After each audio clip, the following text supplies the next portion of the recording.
Em seu livro Administração de Oficinas, em 1903, Taylor propõe a racionalização do trabalho por meio do estudo dos tempos e movimentos.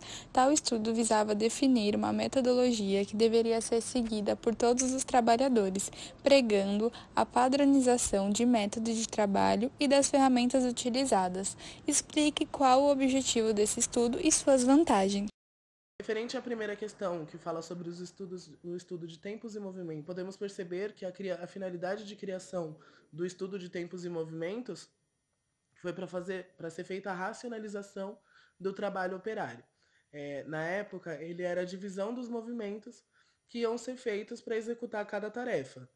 Cada tarefa que fosse feita dentro da empresa, ela era dividida, os movimentos dela eram divididos para que houvesse mais eficiência e mais economia de tempo, para que fosse feito mais rápido e que pudesse render mais a mão de obra dos operários, pudesse render mais no dia a dia, produzindo cada vez mais, tentando reduzir alguns movimentos inúteis. Esse estudo também tem muitas vantagens, como a racionalização da seleção dos operários, a adaptação deles ao trabalho, a facilidade de treinamento, e isso tudo acaba influenciando na melhora, na eficiência de trabalho e no rendimento. Ou seja, com o estudo de tempos e movimentos, as empresas conseguiram render muito mais, trabalhando a mesma quantidade. Digamos que a empresa os seus operários trabalhem 6 horas por dia, e o que eles produziam antes do estudo de tempos e movimentos em 6 horas, digamos que eles produziam 500, depois que foi feito esse estudo, a sociedade conseguiu diminuir os movimentos desnecessários para que pudesse ser feito mais rápido e pudesse render mais, pudesse ser feito cada vez mais e mais eficiente. E foi assim que, digamos, o que ele produzia em 6 horas, ele passou a produzir em 3 horas, reduzindo todos os movimentos inúteis e melhorando assim a jornada de trabalho dos operários. O que significa ORT, como ela era aplicada na administração científica e qual o seu objetivo. Em resposta à questão 2, a ORT significa Organização Racional do Trabalho. Visava a eliminação de movimentos inúteis, fazendo com que os trabalhadores executassem suas tarefas de forma mais simples e rápida. Assim, estabelecendo um tempo médio a fim de que as atividades fossem feitas em um menor tempo e com qualidade, aumentando a produção de forma eficiente. A ORT era aplicada com o objetivo de analisar o trabalho dos operários, estudo de tempos e movimentos, a fragmentação das tarefas e também a especialização do trabalhador. Dentre os princípios abordados na administração científica, explique cada um deles relacionando-os com fatos ou detalhes que são perceptíveis para quem assistiu ao filme de Charlie Chaplin. Em resposta à questão 3, nós podemos dizer que dentro da administração científica existem 4 princípios. O princípio de planejamento, o princípio de preparo dos trabalhadores, o princípio de controle e o princípio de execução. Dentro do princípio de planejamento, nós temos a substituição de procedimentos empíricos por métodos científicos. Sai de cena o julgamento individual, e o que antes era improvisado, agora tem que ser planejado e testado. Os movimentos têm que ser reduzidos o máximo possível a fim de racionalizar a execução de determinadas tarefas. Dentro do filme do Charlie Chaplin, logo no início, nós conseguimos perceber que cada funcionário é responsável pela execução de uma determinada tarefa. Cada um tem o seu cargo. Os funcionários eles trabalhavam de uma forma muito apressada dentro da linha de montagem. E nessa linha de produção nós podemos observar que os funcionários eles realizam movimentos repetitivos e curtos. Tudo isso é planejado antes de ser executado. Outra coisa que a gente consegue perceber no filme do Charlie Chaplin é que o horário de trabalho, a carga horária de trabalho dos funcionários é muito elevada, comparado com atualmente. Os funcionários podemos dizer que eles eram explorados, eles trabalhavam muito mais do que deveriam, e o objetivo das empresas aplicando esse tipo de procedimento dentro da linha de montagem era uma produção cada vez mais elevada. Outro princípio que nós temos é o princípio de preparo dos trabalhadores. Neste princípio, nós podemos dizer que o que era feito era a seleção de operários de acordo com as suas aptidões. Então, eles preparavam e treinavam eles para produzir mais e melhor, de acordo com o método planejado, para que eles atingissem uma determinada meta. No filme do Charlie Chaplin, a gente consegue ver que o Carlitos, que é o personagem interpretado pelo Charlie Chaplin, ele é instruído a realizar uma única função, que é apertar os parafusos, durante todo o dia numa linha de montagem. No filme tem cenas em que ele fica apertando os parafusos de maneira muito rápida, por diversas vezes, e isso acaba deixando ele em um estado de confusão mental. Tanto que é uma cena... Essa cena, ela se tornou muito famosa, porque naquela época não havia uma preocupação com a saúde mental e física do funcionário. O único objetivo naquela época era produção, produzir muito em pouco tempo. Já no princípio de controle, o que acontece? A empresa tinha um objetivo. O princípio de controle, o objetivo dele era se certificar de que a metodologia criada ela estava sendo aplicada de forma correta dentro da linha de produção e dentro de toda a empresa. Numa cena do filme do Charlie Chaplin, a gente consegue perceber no filme do Charlie Chaplin que o dono da fábrica controla o tempo e cobra a produtividade a todo momento dos funcionários. Ele tem um telão dentro da sala dele, onde ele fica observando tudo o que está acontecendo. Como as máquinas estão operando, como os funcionários estão trabalhando. Então, existe essa autoridade, essa hierarquia dentro da empresa, com o objetivo de controlar a forma de trabalho, se está tudo ocorrendo de acordo com o que foi estabelecido. A gente também pode perceber durante o filme do Charlie Chaplin a presença de um supervisor dentro da linha de montagem, que hoje em dia a gente também consegue ver que ainda existe uma supervisão, e essa supervisão ela é feita justamente para ali no momento que o funcionário está produzindo, se acontecer, além dele supervisionar o trabalho que está sendo feito, se acontecer alguma coisa, esse supervisor poder entrar no lugar do funcionário e cobrir, né, o funcionário. Outro princípio que nós temos é o princípio de execução.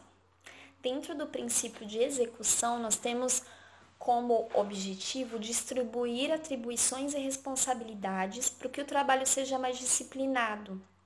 Então, assim, a gente pode observar que dentro do filme do Charlie Chaplin, a divisão do trabalho é feita de forma com que cada trabalhador tenha sua função e sua responsabilidade.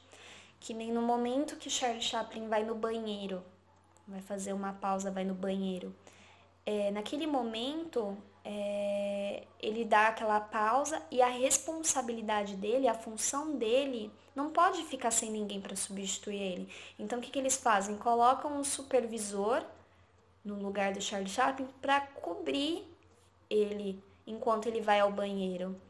Então, cada um tem a sua função e sua responsabilidade. Eu não posso tirar, vamos supor, eu não poderia tirar um funcionário de uma função para colocar no lugar do Charlie Chaplin. Porque a partir do momento que eu tirasse, do Carlitos no caso, a partir do momento que eu tirasse um funcionário e colocasse no lugar dele, aquela outra lacuna, aquela outra função, ficaria sem ninguém. Então, cada um é responsável pelo aquilo. E como naquela época a produção tinha que ser acelerada, eles não davam espaço para um funcionário fazer uma pausa. Era uma coisa muito rápida. Tipo, vai no banheiro e volta. Muito rápido. E é isso. Relacionando o clássico de Charlie Chaplin com as obras de Taylor, você poderia nos explicar sobre o modo de produção daquele período? Podemos ver no filme que o modo de produção daquela época era totalmente voltado para a produção e lucratividade, e o operário era explorado e tratado como uma máquina, e isso resultava muitas vezes em problemas de saúde do mesmo. Em relação à questão 4, Chaplin vivia um personagem Carlitos, né?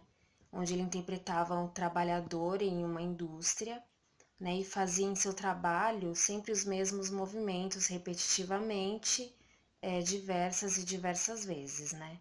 Não só Carlitos, mas todos os outros operários viviam a exploração dentro das fábricas, né? Devido à busca do lucro pelos proprietários. Então, isso fazia com que eles fizessem suas atividades muito mais rápidas para obter um produto final em menos tempo, né? Então, eles literalmente tinham que trabalhar feito máquinas e não como seres humanos, né? Como resultado disso, o filme também mostra Carlitos tendo um colapso aí como resultado desse modo de produção. Então, podemos concluir que os operários se submetiam, né, naquela época, a uma forma de produção em que não era mais de acordo com as suas condições humanas, as físicas e as psicológicas, mas sim uma forma de produção que visava o lucro, independentemente das condições, né, e do bem-estar dos funcionários. Em relação à alienação do trabalho na era industrial, podemos afirmar que o desenvolvimento de novas tecnologias transformou o trabalhador em um refém das empresas e do seu próprio trabalho?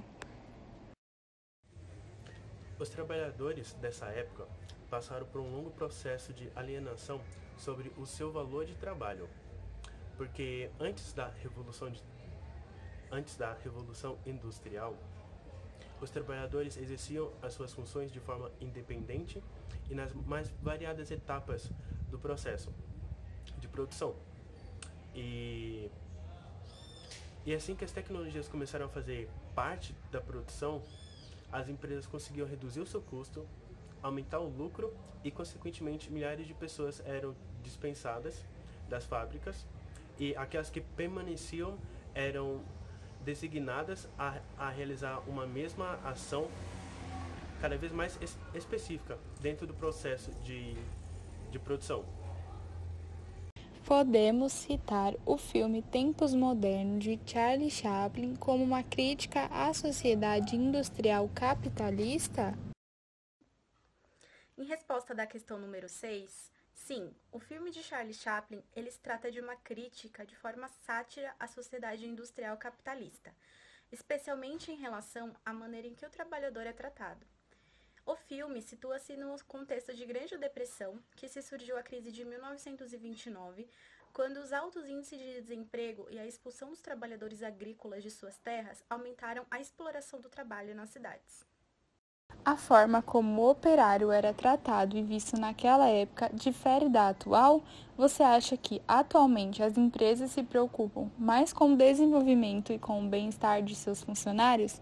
Resposta à questão 7. No início do filme Tempos Modernos, vemos uma seguinte frase: uma história sobre a indústria, a iniciativa privada e a humanidade em busca da felicidade. Essa frase, ela relata um momento da nossa atualidade, marcada pela ascensão do regime capitalista, ficando em evidência a maneira que os proprietários das indústrias, detentores do poder econômico, tratavam seus operários, não se importando com condições de trabalho oferecidas, dando a eles um tratamento desumano. Se por um lado a vida do empregado era difícil, os altos e baixos da economia dominante produziam uma situação ainda pior, o desemprego, e com ele vinha a miséria, e além dela, o desamparo e a desesperança para eles. Essa necessidade de trabalho e produção tinha como finalidade o dinheiro para a sobrevivência, é claro. Dessa forma, os conflitos sociais eram frequentes, mostrando além da dificuldade de se conseguir um emprego, a luta das associações de classes por condições de trabalho mais humanas. Decorridos os 80 anos dessa produção, o que fica claro para a gente do século XXI é que o tempo passou. mas a ganância do sistema reinante continua cada vez mais voraz. Essa produção cinematográfica é mais atual que nunca. É também a alusão da nossa sociedade que criou a necessidade de consumo. E sem se dar conta de que a prioridade do ser humano verdadeiramente é consumido pela engrenagem das estruturas criadas. Quais os pontos negativos da administração científica? Em resposta à pergunta 8, sobre a administração científica, criada por Taylor, a parte negativa desse modelo acontece que naquela época, logo quando foi feito esse modelo da administração científica, mais ou menos no século XX, o Taylor ele valorizava a parte da produção, aumento da produção. Então, tudo o que se relacionava a funcionário e ganho de produção era onde estava a administração científica, que na verdade não tinha a parte científica. Era estudos e testes feitos para que aumentasse a produção e alcançasse algumas metas. Dentro disso também, alguns funcionários e operários tinham algumas aptidões. Então, essas aptidões eram usadas para aumentar a produção no trabalho. E com isso, com a aptidão e o aumento da produção, fazia com que os funcionários fossem remunerados por isso. Então, quanto maior a produção de cada um, maior a remuneração. Dentro disso também não existia a sociabilização deles. Eles não se socializavam, não conversavam, trocavam ideias. Então, era uma rotina maçante e que não os motivavam a ter iniciativas de inovação. O trabalho dessa administração científica era apenas atingir as metas com grande produção e um trabalho bastante excessivo de cada operário para que a produção se estendesse e produzisse mais e mais. Sem a valorização do profissional, sem a valorização do operário que ali estava se prontificando, para produzir, e acabava se tornando uma rotina bastante cansativa, maçante e que não tinha a valorização de como a gente consegue observar a administração científica que é vista hoje, depois de muitos estudos, depois de muitos anos, até um século. Então, essa é a parte bem negativa que, logo que foi lançado o modelo de administração científica, o Taylor deixou mostrar. Em relação aos antigos dos modelos de gestão, o que se pode afirmar em relação à administração geral atual? Resposta da questão 9. A administração no mercado atual é muito diferente da administração de antigamente. A administração científica de antigamente, de Taylor tinha um aspecto muito diferente, que ele se preocupava muito com a produção. E Taylor, ele tinha um modo diferente de tratar os seus subordinados. Como assim? Taylor, ele deixava como seu subordinado com uma forma mecânica e uma forma robótica.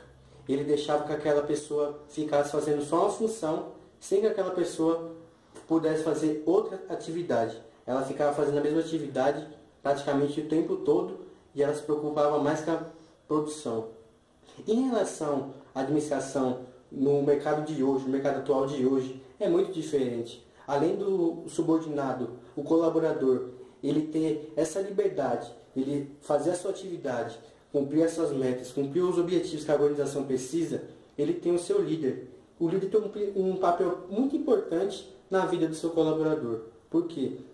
Além dele ser uma equipe, além de cada departamento depender de um departamento, o líder ele tem um papel de motivar, ele tem um papel de saber o que está acontecendo com o seu colaborador, ele tem um papel de estar ali, sabe, o feedback que ele precisa dar para o seu colaborador, e principalmente isso, não só na administração atual, no mercado atual, mas em todas as profissões, o líder tem esse papel. Ele tem um papel de motivar, ele tem um papel de saber o que está acontecendo, ele tem um papel de esse novo modelo de gestão, de saber controlar, de saber dirigir, de saber o que a organização precisa para cumprir as metas e os objetivos.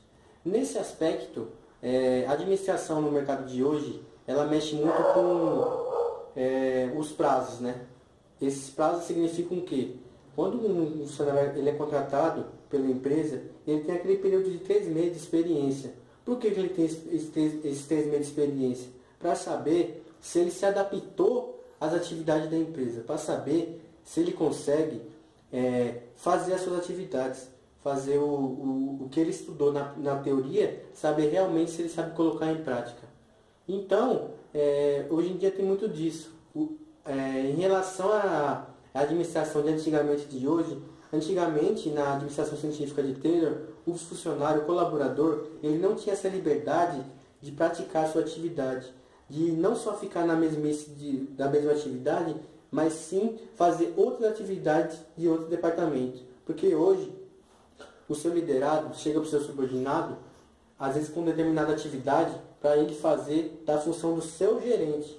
E o seu gerente pede e você tem que sair da sua função para fazer a função dele. Então, na administração de hoje, ela tem muito disso. O seu funcionário, ele tem muita total de liberdade de não só ficar na sua função, mas sim fazer as funções de outros departamentos. Então, eu queria deixar isso. Com relação à administração de antigamente e de hoje, é isso. A administração de hoje, o funcionário tem a total liberdade para fazer o seu serviço, fazer a sua atividade. E tem aquilo que também tem a oportunidade de crescer na organização. Na administração de antigamente, não. O funcionário ficava só na atividade, com uma forma robótica e uma forma mecânica que Taylor aplicava na sua administração.